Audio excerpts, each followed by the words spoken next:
Pablo, Silvano y Timoteo nos dirigimos a la iglesia de los tesalonicenses en Dios el Padre y el Señor Jesucristo.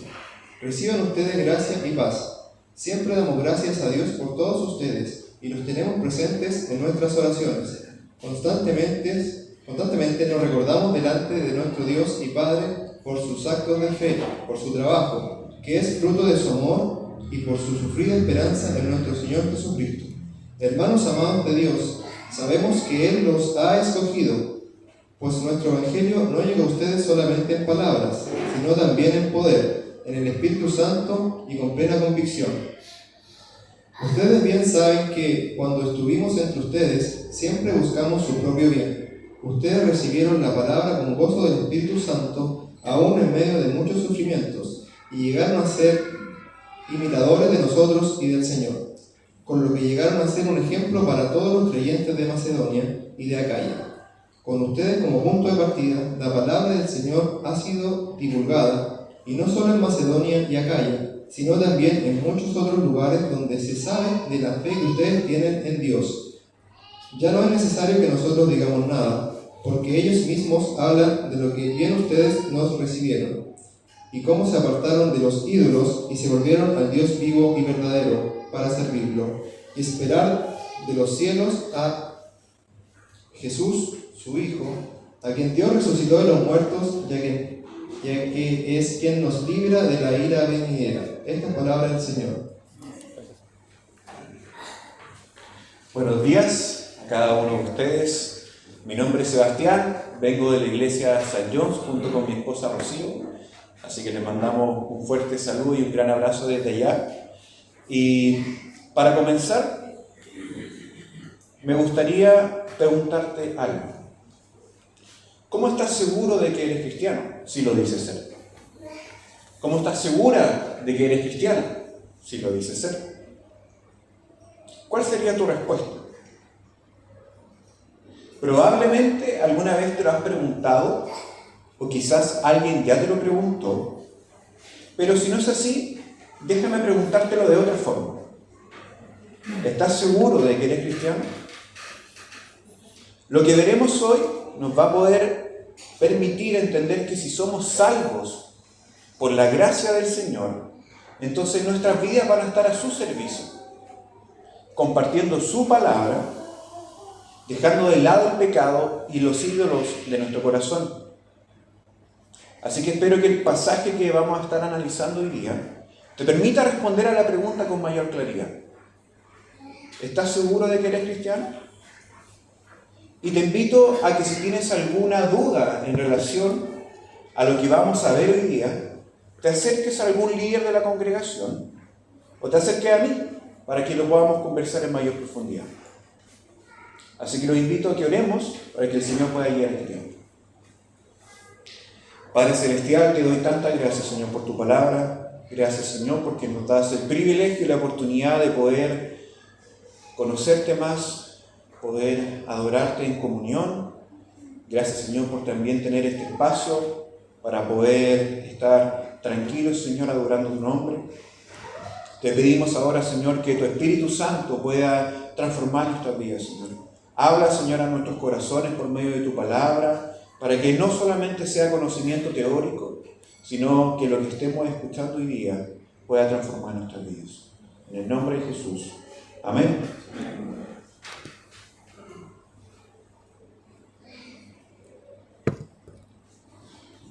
La carta a los tesalonicenses es una de las primeras epístolas de Pablo, escrita alrededor de los años 50 o 60 después de Cristo, lo que la convierte en uno de los primeros escritos del Nuevo Testamento.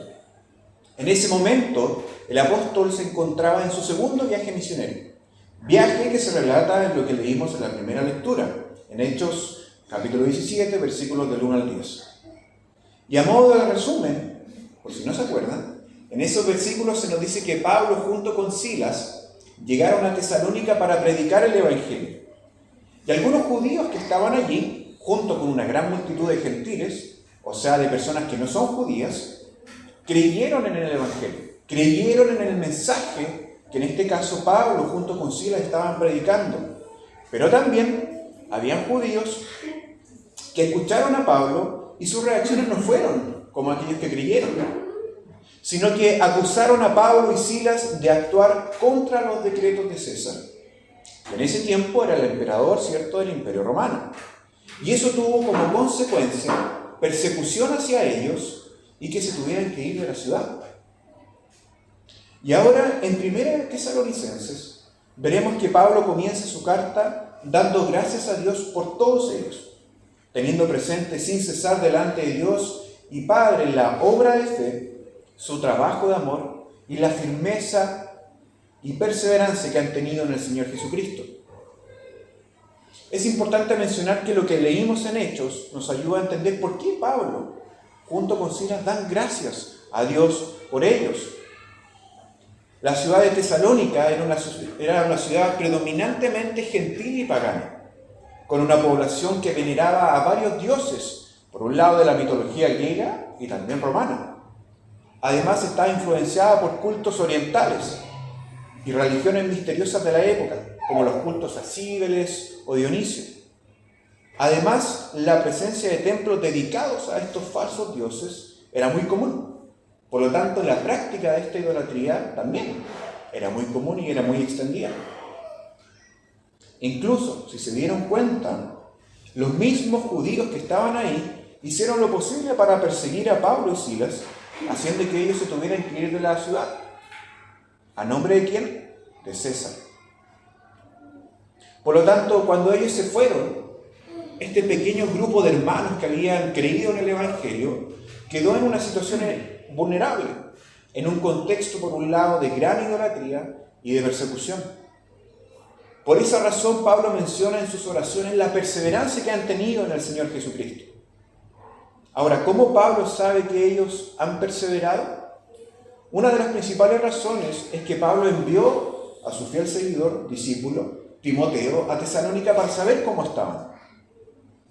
Y ahora en el versículo 3, Pablo, al decir que da gracias a Dios por la obra de fe, el trabajo de amor y la perseverancia que han tenido en el Señor Jesucristo, está demostrando que aquellas bendiciones que ellos han recibido y la conversión solo provienen del Señor. Por eso da gracias a Dios primero. No fue producto de los apóstoles, no fue producto de los buenos esfuerzos de los tesalónicos, sino que Dios era la fuente de la salvación que se manifestaba en las cualidades de fe, de amor y de esperanza. Así que los invito a que nos podamos detener un momento en cada una de esas cualidades que Pablo se refiere. Es interesante cómo Pablo habla en relación a la fe. Pablo dice, damos gracias a Dios por su obra de fe. Otras versiones dicen, nos recordamos constantemente delante de nuestro Dios y Padre a causa de la obra realizada por su fe. Pero también, para que nos quede más claro, otras versiones se refieren a este versículo dando gracias a Dios por la fe activa que tienen y por el trabajo fiel que han tenido. ¿Pero a qué se está refiriendo Pablo con estas obras de fe? ¿Por qué da gracias por la obra de fe? Si bien el texto, dentro de toda la carta de Tesalonicenses, no especifica cuáles son esas obras, si consideramos el contexto en el que ellos estaban, de gran idolatría, de culto a otros dioses paganos, que seguramente los mismos que creyeron participaban de esto, veremos que esa obra de fe tiene que ver con la nueva vida que tienen desde que creyeron en el Evangelio. Pablo está dando gracias a Dios por una fe en particular, por una fe que se manifiesta en obras. En otras palabras, como la misma Biblia lo describe, una fe viva. Efesios 2:10, Pablo dice, porque somos hechura suya, creados en Cristo Jesús para hacer buenas obras, las cuales Dios preparó de antemano para que anduviéramos en ellas. Por otro lado, Santiago en el capítulo 2 de su carta, en los versículos 14 en adelante, se refiere a esto mismo diciendo, ¿de qué sirve, hermanos míos, si alguien dice que tiene fe, pero no tiene obras? ¿Acaso puede esa fe salvarlo? Si un hermano o una hermana no tienen ropa y carecen del sustento diario. Y uno de ustedes les dice, vaya en paz, caliéntese y sáciense, pero no le dan lo necesario para su cuerpo. ¿De qué sirve? Así también, la fe por sí misma, si no tiene obras, está muerta. Pablo no está dando gracias a Dios por una fe que es pasiva, sino una fe que se manifiesta en obras. Porque el versículo no dice solamente gracias a Dios por su fe, sino que es específico y dice gracias a Dios por las obras de su fe. Por lo tanto, Pablo está dando gracias a Dios por una fe que es viva. Ahora, si piensas en tu vida, ¿crees que tienes ese tipo de fe? Esa fe que Pablo se está refiriendo y está dando gracias a Dios. Porque estoy seguro que en más de una ocasión has escuchado a personas decir, yo creo en Dios, yo tengo fe en Dios. Pero lo que vemos en estos versículos, que la fe bíblica es aquella que se manifiesta en obras. Porque incluso Santiago, en el mismo capítulo que leímos, dice que hasta los demonios creen y tiemblan. ¿Cuál es la diferencia entonces? Por eso, ¿te has preguntado si tienes una fe que se ve reflejada en tu vida diaria? Si continuamos con el versículo 3, Pablo da gracias también por el trabajo de vuestro amor. Otras versiones también lo mencionan como las acciones de amor que realizan. O también dando gracias por el amor servicial que ellos tienen. Pablo está dando gracias a Dios por algo maravilloso. Está dando el motivo por el cual hacen lo que hacen. Ellos están amando al prójimo como Jesús los amó a ellos. Recuerden que Pablo les predicó el Evangelio, diciéndoles que Cristo tenía que morir y resucitar. Y por otro lado, también recuerden que la gran mayoría de la iglesia de Tesalónica era de gentiles, por lo tanto, de personas como tú y yo. Como lo vimos hace unos minutos, la fe que ellos tienen es una fe que se manifiesta en obras. Obras que provienen entonces de un entendimiento del amor que Jesús tuvo por ellos. Por lo tanto, si dices ser cristiano, si dices ser cristiana, ¿crees que estás amando al resto como Jesús nos enseñó?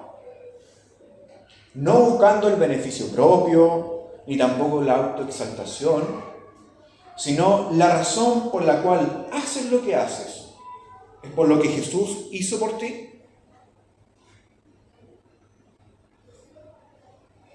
El versículo 3 también nos dice que Pablo da gracias a Dios por la firmeza de su esperanza en el Señor Jesucristo. Pablo está dando gracias a Dios por la perseverancia que han tenido en medio del sufrimiento y la persecución. Recuerden que la iglesia de Tesalónica era una iglesia nueva en la fe, que producto de la persecución hacia el cristianismo, Pablo y Silas se tuvieron que ir de la ciudad. Y de nuevo, la esperanza que ellos tenían, la perseverancia que ellos reflejaban, era producto de una confianza en el Señor Jesucristo. Por lo tanto, el centro de atención no está en las obras, sino que las obras son una consecuencia de una fe y una esperanza viva en el Señor Jesús. Luego de esto, Pablo en el versículo 4 nos dice la causa por la cual Pablo puede estar agradecido. Versículo 4 dice, sabemos, hermanos amados de Dios, de la elección de ustedes. Fíjate cómo comienza el versículo. Hermanos amados de Dios.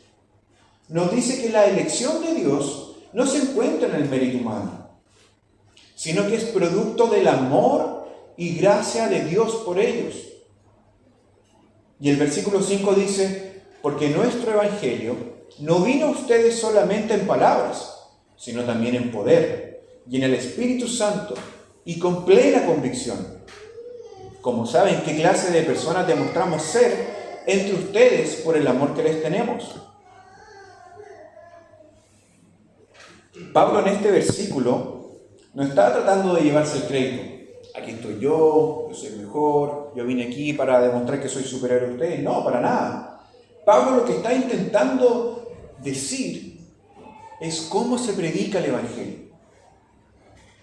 Porque las palabras de Pablo y de Silas expresando el Evangelio hubieran sido totalmente inútiles si no hubieran sido acompañadas por el poder del Espíritu Santo y por un sentido consecuente de convicción y de seguridad por parte de los predicadores.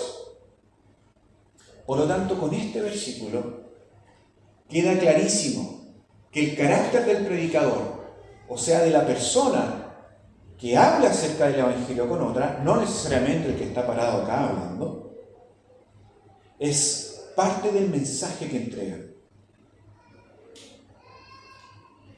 Que quede claro eso. El carácter del predicador, de la persona que entrega el mensaje con otros, es parte del mensaje que van a entregar.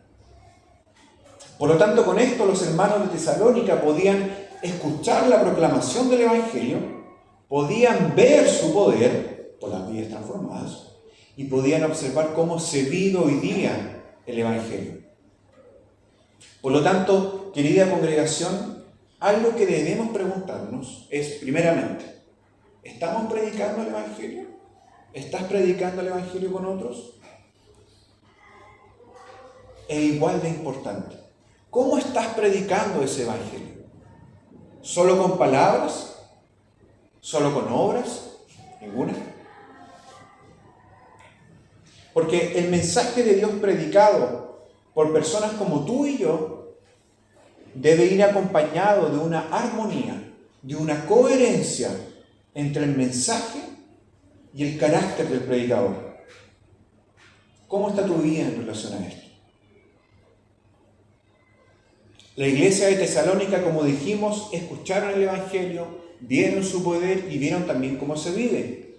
Ahora en el versículo 6 en adelante veremos la respuesta de los tesalónicos frente a este mensaje que recibieron.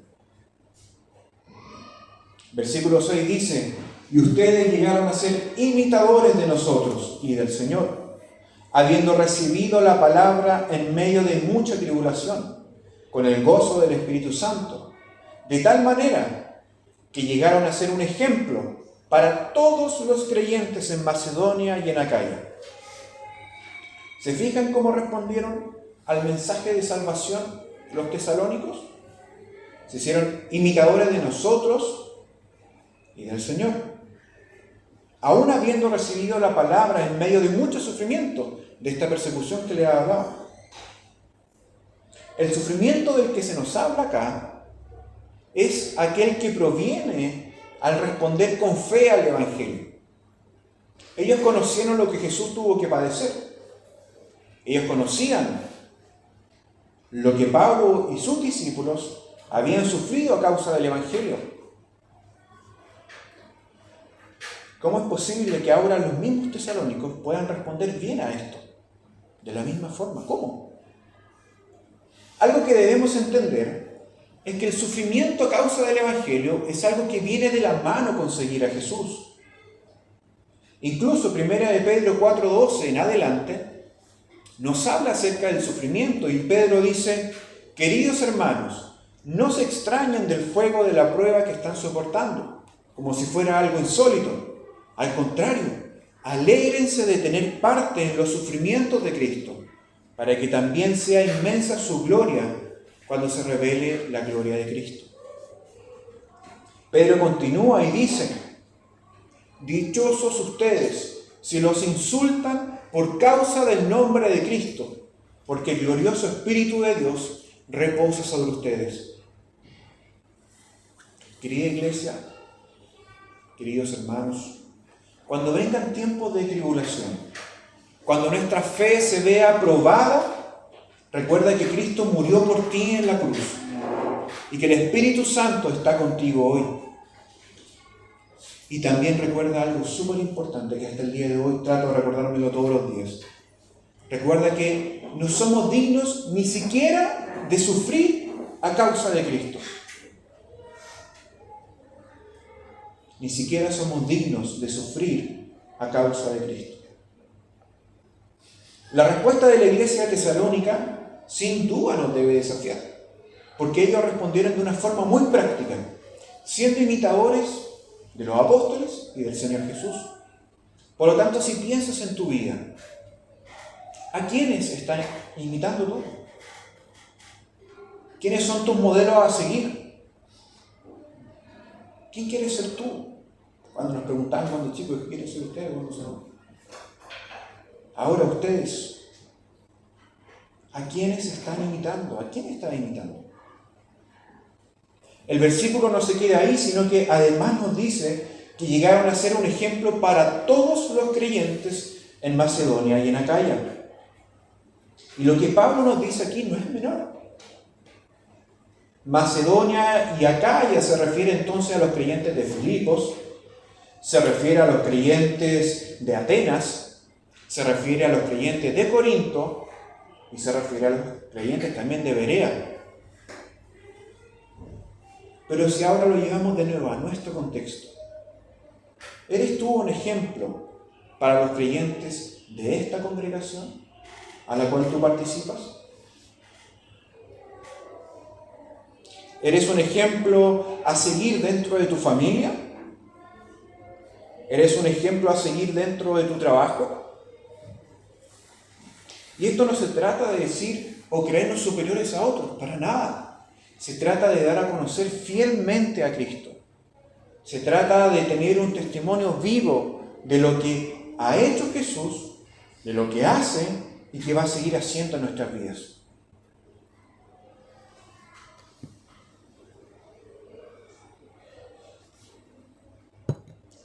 El versículo 8 dice: porque saliendo de ustedes la palabra del Señor se ha escuchado, no solo en Macedonia y en Acaya, sino que también por todas partes la fe de ustedes en Dios se ha divulgado o se ha proclamado, de modo que nosotros no tenemos necesidad de decir nada. Este versículo es clave. Es clave para entender que una de las marcas del cristianismo es la predicación del Evangelio. Es compartir lo que Jesús vino a hacer a este mundo. Por lo tanto, tienes que pensar en esto muy bien. Si dices ser cristiano, si dices ser cristiana.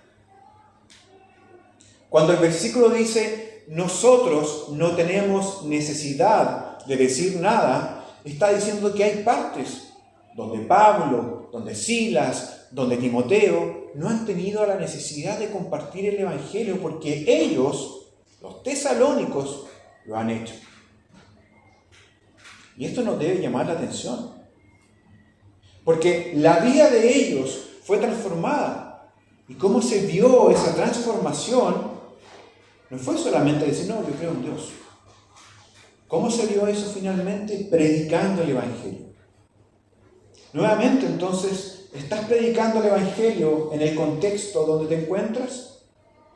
¿En tu trabajo, en la universidad, en el colegio, en tu casa? Es algo que debemos considerar si nos decimos ser cristianos.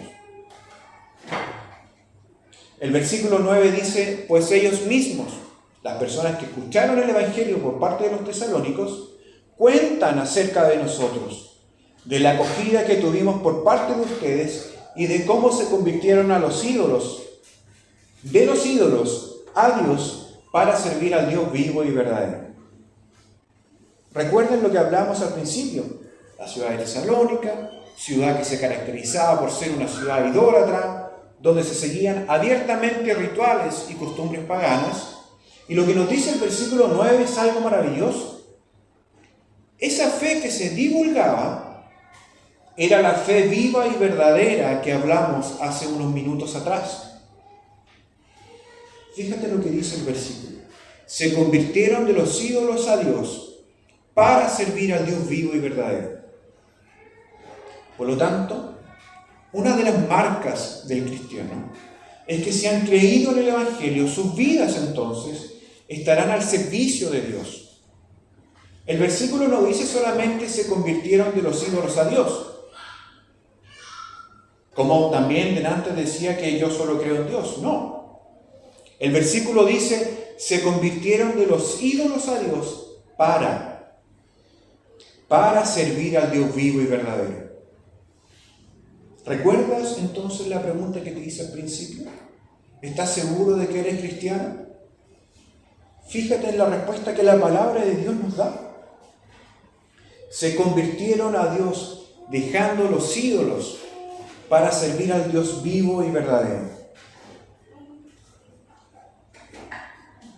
En tu puesto pregúntate, ¿qué ídolos has dejado atrás para servir al Dios vivo y verdadero?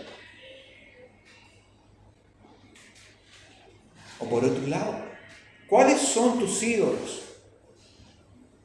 ¿Cuáles son esas cosas que te apartan del único centro que debe haber en tu vida, que es glorificar a nuestro Señor?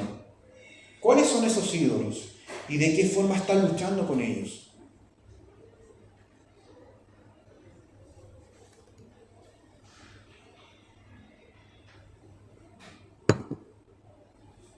Otra de las cosas que se ha divulgado en relación a la fe de los tesalónicos es lo que nos dice el versículo 10. Dice, esperar de los cielos a su Hijo, al cual resucitó de entre los muertos, es decir, a Jesús, quien nos libra de la ira venidera. Ahora, si se dan cuenta, esta espera del que habla el versículo era una espera en la que ellos se mantenían activos. Hemos visto cómo ellos han recibido el mensaje de Dios, hemos visto cómo ese mensaje ha transformado vidas y ahora son un ejemplo para otros creyentes. Y es en esa espera, es en esa esperanza de que Cristo vuelva, que ellos se mantenían adorando al Dios vivo y verdadero. No mañana, no la próxima semana, no cuando Él vuelva, sino que hoy día. Por lo tanto, queridos hermanos, ¿están adorando al Dios vivo y verdadero? En tus pensamientos está eso. ¿Cómo puedo adorar al Señor? ¿Cómo lo puedo glorificar? No la próxima semana, hoy día. Porque déjame recordarte que no estamos solos en este proceso. La fe que tenemos en Jesús, en su Evangelio, es una fe viva. ¿Qué quiere decir eso? Quiere decir que es una fe en la que el Espíritu Santo actúa en la vida del creyente para la gloria de Dios Padre. ¿Qué quiere decir que el Espíritu Santo actúa en la vida del creyente? Quiere decir que cada vez nos estamos haciendo más parecidos a Jesús, a su carácter. Así que te animo a que te preguntes eso. ¿Has conocido al Dios vivo y verdadero? Y para concluir, porque si es así, como lo vimos hoy día, si has sido salvo por la gracia del Señor, entonces tu vida va a estar a su servicio, compartiendo su palabra con otros, dejando de lado el pecado, luchando contra él y apartándonos de los ídolos de nuestro corazón. Así que los voy a invitar a que podamos orar por esto. Y cualquier duda que tengan al finalizar el servicio, se pueden acercar a mí. Padre Celestial, te damos tantas gracias, Señor, por tu palabra. Gracias, Señor, porque por medio de ella tú nos desafías, Señor, tú nos llamas la atención. Nos haces reflexionar sin duda alguna en nuestra vida, en cómo estamos llevando nuestro día a día. Reconocemos, Señor, que la salvación es solo por gracia, Señor, y te agradecemos por eso. Pero también, Señor, te pedimos que por medio de tu Espíritu Santo nuestra vida pueda reflejar aquello que creemos. Te pedimos, Señor, que tu Espíritu Santo siga transformando nuestras vidas cada vez más parecidas a la vida de nuestro Señor Jesús. Te pedimos estas cosas, Señor, confiando en ti, confiando en que tú cumples, Señor, tus promesas. En el nombre de Jesús. Amén.